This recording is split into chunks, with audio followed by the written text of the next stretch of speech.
In this video we're going to learn how you can copy records from one table to another table. So crank up the Management Studio, make sure you have our little DBase open, and notice we have tables 1, 2, and 3 or something similar. What we are going to do is take the information or some of the information from table 2 and copy it into another table that is brand new dynamically. Alright, so type use my DBase, use the name of the database, and then type select department name. There you go. You should always be aiming to make your queries more sophisticated, so you'll constantly refreshing your knowledge along the way. Department and improving it at the same time. Okay, so first we're going to alias, then we'll type. We'll apply a function, so sum, and then you're going to type sales amount, like that. Close it, and then divide it by count, and then salesperson. Now make sure whenever you deal with parentheses or square brackets, everything is symmetric. So you should always have one. You see, this one should be matched by one. This one should be matched by this one. The parentheses on the outside should be matched by another parentheses. So always make sure that the symbols are symmetric, so they always come in pairs. Otherwise you will have errors. So what this code will do is count the amount paid per department and divide by the number of people. This means what we will have is the sales average. Okay? And say this is before taxes, like this. So this will be the sales average before taxes, the gross sales average, so to speak. Alright, there you go. So next stage we will type sum sales amount per department, essentially. Divide that now by count salesperson and multiply this by 0.67. So this will take 67% of the average before taxes, which will give you the average after taxes. Okay, roughly speaking, 33 cents of every $1 in the United States goes to the government, and the rest is retained by the individual who's earned it. So this would represent the average take-home pay, say. Okay, there you go. And as real money earned, this is the real money, right? The money that you actually take home, the only money that actually matters, not anything else.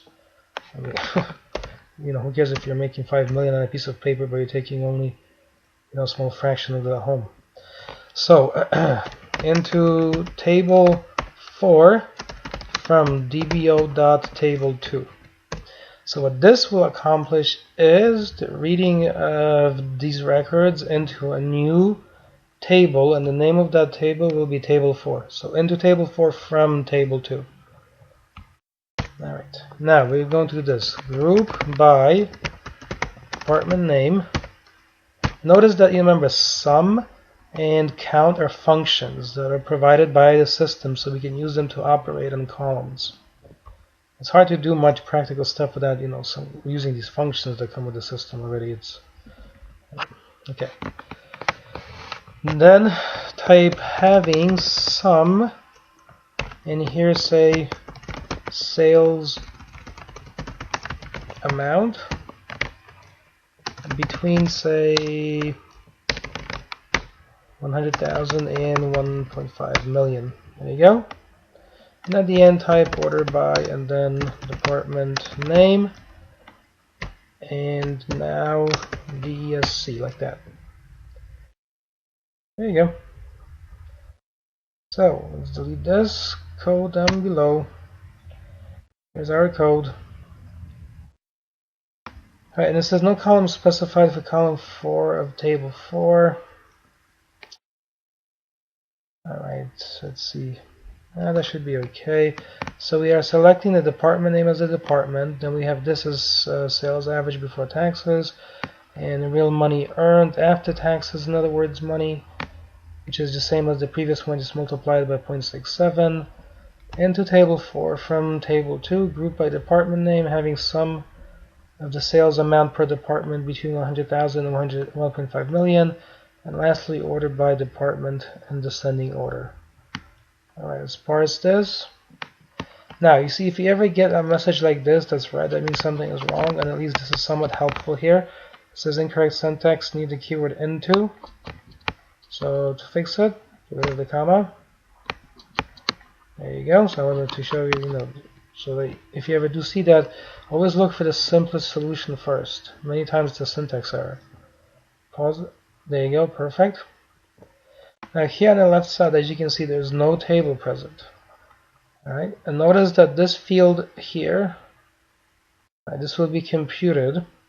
It doesn't exist. This will be one of those computed fields. Just look very carefully now when we run this. Okay, nothing seems to have happened, so right-click Tables and refresh. And now we have a table called Table 4. Expand the node, expand columns. And if you look, you see department is variable character 50, not null. Sales average before taxes, money null.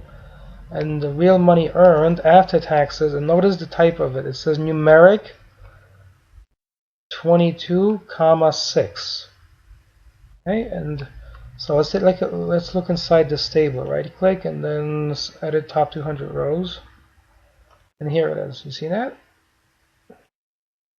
So then sales department, the average sales amount was 260,000. After taxes, the average amount was 174,000, and so on. And that's how you look at the other row also. Okay, let's close this. And one more thing to be looked at is this one. Take a look. Display estimated execution plan. Hit that button. Let it run. This is insightful. Bring this window up and take a look at this. There's something called the index scan that's looking for data. That's 13%. That's not too bad. Okay, but look at the sorts. Sorts are expensive. 46%. Where it says aggregate, okay, where you're adding things together, that's not too bad. Computing a scalar, that means finding a number. That's not too bad. Filtering, which is basically using stuff like having or where, that's not too bad. Compute another scalar, not bad. There you go. But this one here, inserting stuff into a table, that's expensive. That's 41%.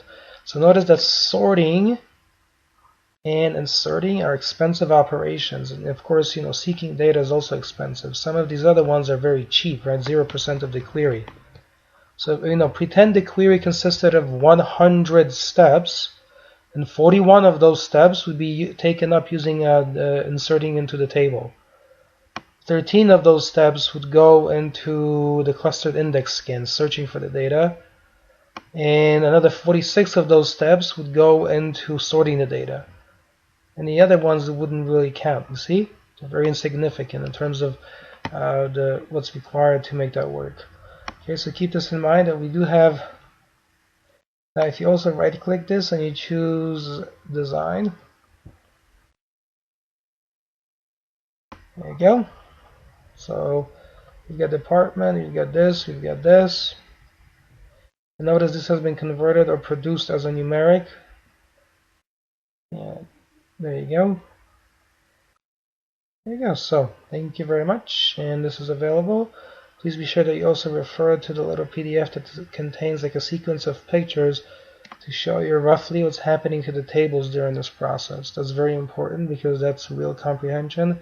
When you look at queries, if you learn to translate them into pictures, the meaning will become much more vivid and you will be able to understand everything much more deeply. Alright, that is it. So thanks very much for watching, and I will see you in another video.